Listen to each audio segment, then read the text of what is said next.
Well, we are looking at an Indian woman poet. I've taken you around the world looking at poets from different parts, different countries, and of course some Indian poets too. But look at this. Here we have a woman poet, and of course you're telling me, yes, we have done other women poets too. Indian women poets, I know. But there's something a little more about her. She is a Goan, that beautiful little part of India. And then she is a Catholic. You know, when we tick off boxes when we are filling forms. So I'm looking at this woman poet, Goan Catholic woman poet from India, writing in the post-independence period, writing about a number of things. But the period, remember, was waking up. Free India, independent India. And therefore so many issues had to be tackled, had to be talked about, had to be remembered, had to be recalled. And that is what is happening in the poetry of this period. A Catholic who settled in Pune, taught and studied in Mumbai, but also at Marquette University in Wisconsin.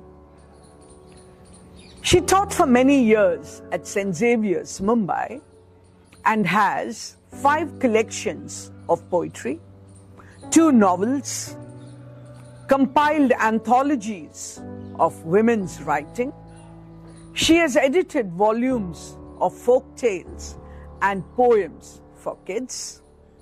She has reviewed art, literature, and culture for Mumbai Mirror. Can you see the variety of writing she has done and the interest that she has? Her first collection of poems was called Fix and was published in 1979. Interestingly, her second collection was called Women in Dutch Painting and published in 1988. Her poems, of course, were written in the English language, but have been translated into Portuguese. Some of you might remember the colonial period of India and these various European countries that ruled us. So we are going to look at The Catholic Mother by Eunice de Souza. The Catholic Mother. I'm sure when you hear the title, you would imagine that it is about the mother. Strangely, this poem has the Catholic Mother only in the title. So who is the poem about? Let me begin by reading the poem. Father X de Souza, Father of the Year. Here he is, top left, the one smiling. By the grace of God, he says, we've had 7 children in 7 years. We are one big happy family. God always provides. India will suffer for her wicked ways. Sorry, my language, not mine, the poets. These Hindu buggers got no ethics. Let's pause for a moment and look at those lines again. Who is the poem about? It is Father de Souza. And why have we collected here? Because he is being honored with an award, with a reward, and he is being called Father of the Year. And can you imagine why? Because he fathered 7 children in 7 years. I began by telling you that it is a woman poet. So she's talking about how, when we are talking about children, we talk with pride of the father.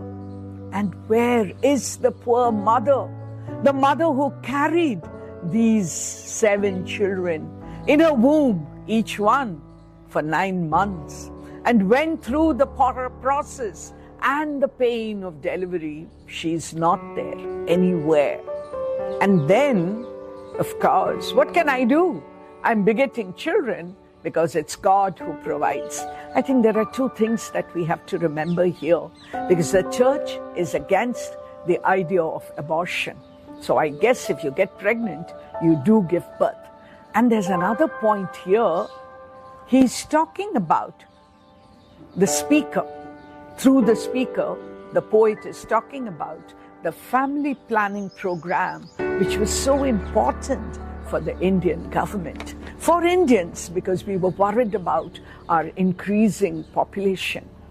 It came from the Indian government, and therefore here in the church is angry with the idea of family planning, and therefore uses, I must say, very undemocratic, what word shall I use, in a poem where she says, these Hindu buggers, they have got no ethics because they are allowing abortions to happen.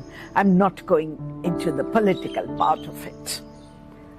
Pillar of church, says the parish priest. Remember, we've collected here to sing praises of Father de Souza, who's being rewarded, call it what you will. Lovely Catholic family, says Mother Superior. I just want to draw your attention to something that is still continuing in many parts of the world, and to some extent in our country too. That to ensure that we increase in numbers, the only way we can do that is by having more children. So that is something which is becoming more and more popular, strident voices. So here she talks about lovely Catholic family, says Mother Superior. And through all this, the poor mother, the real mother, the one who gave birth to 7 children, the pillar's wife, so much of sarcasm, so much of irony. The pillar's wife says nothing. What is the identity of the woman here? That she is the wife of that pillar. And who is the pillar? Father de Souza, who is being honored with Father of the Year award. I think filled with irony is what this poem is. A short poem, but something that runs through the poem is the tone of irony. Irony is so important because you're saying something when you mean something else. You know what irony is, but let me draw your attention to some of the lines. Yes, when we say Father of the Year, when you say God always provides, when you call her the pillar's wife, irony is running through it all. But I am more touched by the note of being silenced, women being silenced, the role of patriarchy all around us in our society. And when I say society, I don't think it's true only of Indian society. It is a phallogenic culture which is rampant even in the 21st century. And she wrote this poem about at least 50 years ago. No opportunity, no rights, no freedom, and the only identity is that you are the wife of the pillar of the church. I think that is what makes this poem so meaningful to me, and I'm sure it will to many of you as you read it once again and pause to think about it. The poet was Eunice de Souza. Yeah, our very own Indian poet, as you remember. And when I read a poem like that, I wonder, would I look at it differently if I did not know the gender of the poem? Yes, my dear friends, look at the language and see how different it is. Maybe compare it with other poems by other women poets down the ages in different parts of the world. That could be an interesting homework, right?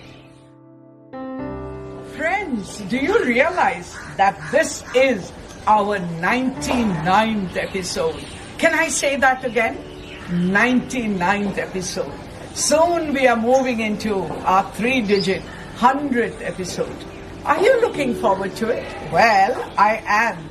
And I can promise you there's going to be lots more to be shared between me and you.